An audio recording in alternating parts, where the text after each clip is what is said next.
Me and Brooke are on our way to the south side of Chicago for a shooting that just happened.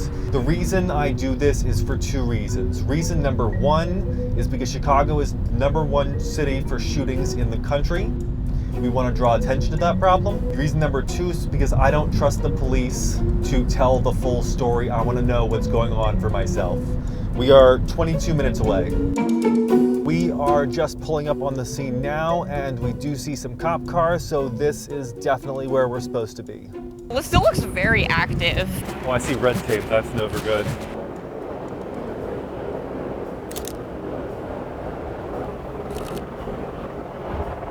I have no idea what I'm getting. As long as you can see it through the viewfinder. Okay. I don't think there's much going on at this scene. I want to go to the other scene. So, Brooke, what'd you think? I was surprised at the number of cops that were there just kind of waiting around, I guess. They were kind of just chatting it up with each other and hanging out, but other than that, we didn't see a ton. They were kind of blocking the alley where it looks like the incident took place, but I think we got some good footage. I actually think it happened in the backyard, and the alley is just the access to the backyard. But you never know, it could have happened in the alley. Was this what you were expecting? Yeah, I thought we were gonna get kicked out there for a second when one of the cops went back to their car to get more red tape. Yeah. But I was surprised we were the only ones there, but it did sound like maybe there's a helicopter above, but. Yeah, I think that was a news helicopter. Maybe, yeah. We're on our way home now. We just learned that the person from the previous scene we just went to has died. He is a John Doe, which means we don't know who he is, but he has died, and that's obviously very sad for us, and we're gonna have to reckon with that as we look at the photos when we get back. So we had your camera in bracket mode, which is burst mode in a way. Yeah. So it gives you a little overexposure, a little underexposure, a little overexposure, and a normal photo. So right now we're gonna have to, oh, this is a good shot. I like that you got him. He's like a model. He is! The camera loves him. His eyes are closed. There we go. That's really nice. That's a side eye if I ever saw one. I like that. It's good. The model again. Ooh, this is good. And it's got a little movement here. Just going back to go get more red tape. Yeah. Well, the sergeant's sending her there. This one's nice. There are a lot of cars in the way. Yeah. Interview witnesses. Nice. Deep in thought. I would crop him out though. Crop out the model. This is a good shot. All right, that's done. Great work. Great. We'll see you at the next crime scene. There's been a shooting on the west side of Chicago. It just happened, so we don't know much about it. We are on our way, and we're only about 6 minutes away, so it's very close to us. I see red tape. All right, so just saw the detectives get here. Looks like they're headed for the house. I wonder if it happened in the house. Do you think it's the one on the end where they're hanging out? Yeah, I see them going in the house. It's probably the house. I'm gonna see if we can find out anything about this. No, nothing yet. Wow, this really happened recently. Yeah. Really happened recently. Plenty of litter around. Yeah. I haven't seen anybody come out of the house yet, though. No, I think they're probably all cleared out. I guarantee you it happened in there. They have the red tape all around the entrance. Yeah. Red tape is usually a sign of homicide. Their yellow tape was very far back that way behind Yeah, that it's just trailer. blocking off people coming from that direction. There's another street down there. Get on his bike, just saw the yellow tape and turned around. The look on his face, though. Yeah. If we were a newspaper, we would do it. I can't do it. But I am going to remember that look on his face. It makes you wonder what else he's seen if he knows exactly what that means. I'm curious about the guys over there. They're just hanging out. This is definitely a lot more somber. Yeah, it's a quieter scene. So much earlier. Yeah. So I was like, we got there, what, 25 minutes after? This was right after. Oh my gosh, look at that from the flooding. They're definitely looking at something on the ground over there. Might have been somebody running away. Something in the grass. They look like they took a photo of it and wrote something down. Nice. So what are you seeing down your lens? They've been chatting for a while. The two detectives, I think it was, went back into the house and they've been in and out quite a bit. She looks like she's kind of guarding the front door, but it looks like they're keeping a couple people inside the red tape and a couple people outside the yellow tape, or outside the red tape in between by the yellow tape. So they seem very organized. I think this was That's good. definitely, Yeah, this is more organized than the last scene we did. yeah, they were kind of more all talking to each other, but they seem like they're staying in their correct zones. So Brooke, what's your professional verdict on this scene? I think this group of officers seemed a lot more organized and collected than the last group. They seemed like they were all staying in their specific zones that they were assigned. And I think we might have seen those detectives possibly collecting some evidence along the side, but it seemed like everybody knew exactly what their job was and they knew what they were doing. Compared to the last scene, it kind of felt like everybody was doing different jobs. This felt very organized and they seemed very confident in what they were doing. That's cool that you say that, because I never think of scenes that way. I just think of scenes as calm versus chaotic. Well, you can have, sometimes in emergency management we say it's an organized chaos.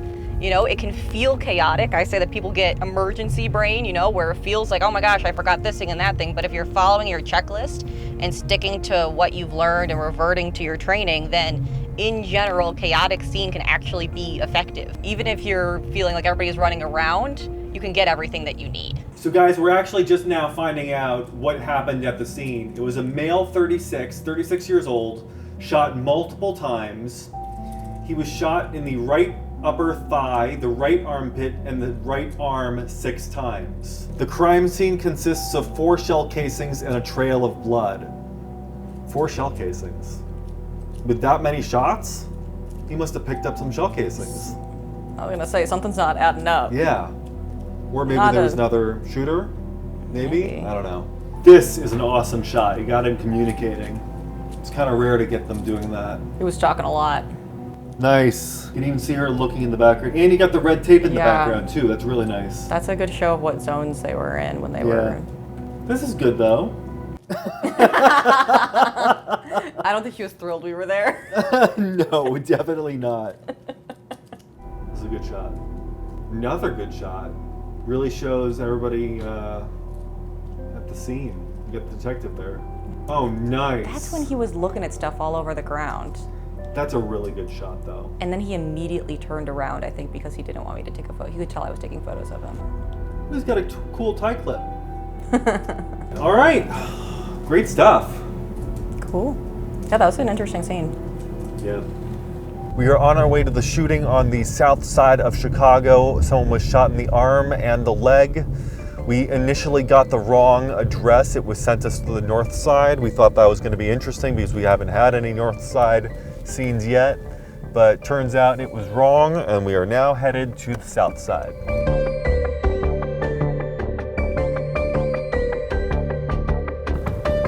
This area seems a lot more active, a lot more people around than yesterday. Yeah. With all these cars on the block. Yeah. And it was hard for us to even find parking. Very eerie with the ice cream truck. It is a little strange. That is so eerie. I see that there's no yellow tape. Yeah, it looks like 2 rings of red tape.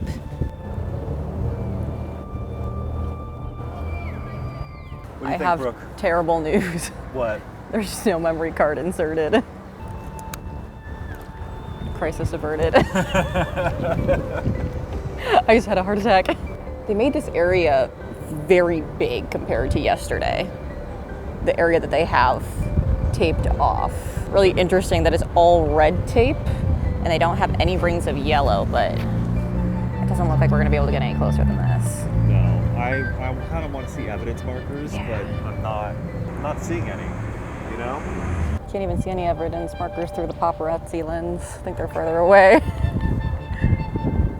Can you zoom in on that yellow thing on the ground? Sure. See if that's gloves or something? It's just like a plastic bag. Oh, okay. All right, I say we call it. You got anything else you want to shoot? I don't think so. All right. So Brooke, what do you think of that scene? I thought it was interesting that it was in a nicer neighborhood and there were a lot of children around. We heard that ice cream truck and we saw that school. But a lot of red tape, not a lot of yellow tape, which is never a good sign. Yeah, but it said that he was only hitting the arm and leg, right? Yeah. On Twitter. It's possible that they just ran out of yellow tape. You think? It happens. And red is supposed to mean interior crime scene. It doesn't necessarily mean homicide, although it usually does mean homicide. There's been another shooting. A guy has gotten shot in the thigh. He's way, way, way down south. We're gonna go check it out right now.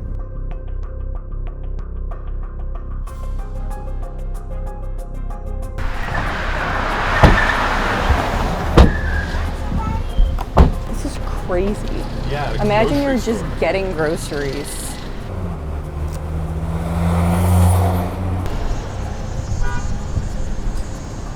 Is that real?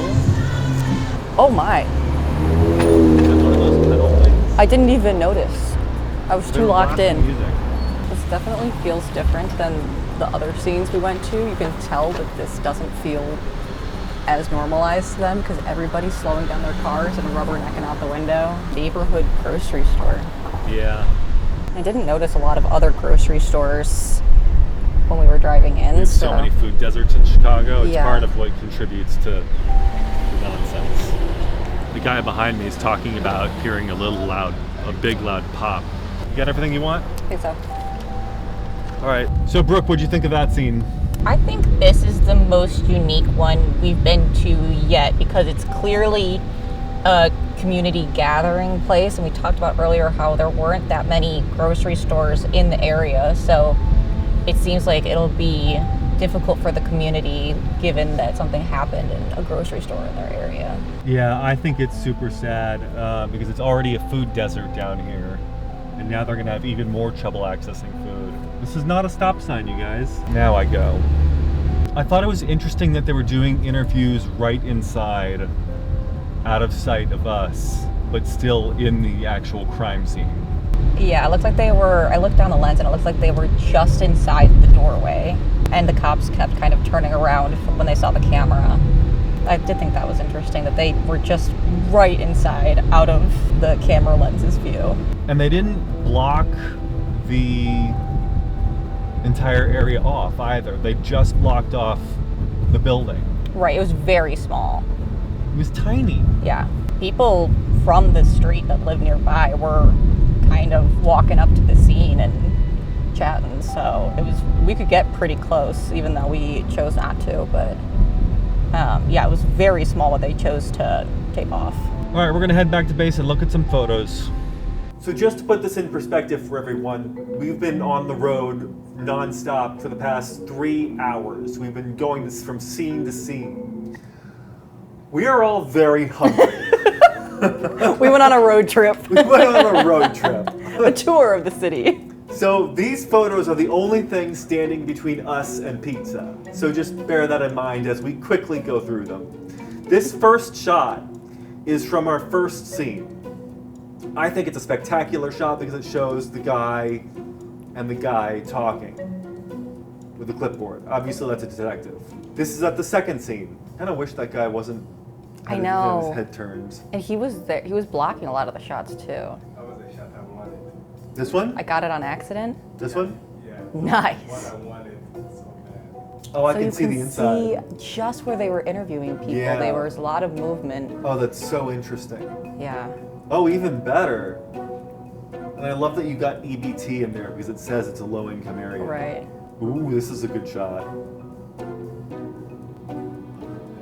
Yeah, this is a great shot. With the camo guy. Oh, this is a good shot too. They were talking to him a lot. I wonder if he saw something. All right, that's it for the photos. We're gonna go get pizza now. Happy birthday to you. We will have candles. Happy birthday to you. Happy birthday, dear Patrick. Happy birthday to you. But you gotta make a wish. Oh, what should I Think wish? about it. Not out loud. Think about it. Or one come true. Don't say it, yeah. Yay! Cast and crew of Chicago Crime, thank you so much for joining us. We do this for you. I hope this was a good episode for you. We do this because we care. Have a great night, everyone. We documented flames, Chicago crime, every block out of town. Through the lens, dark truth we unveil. New co-host in the mix, every week a twist. Reality's raw, can't script it like this.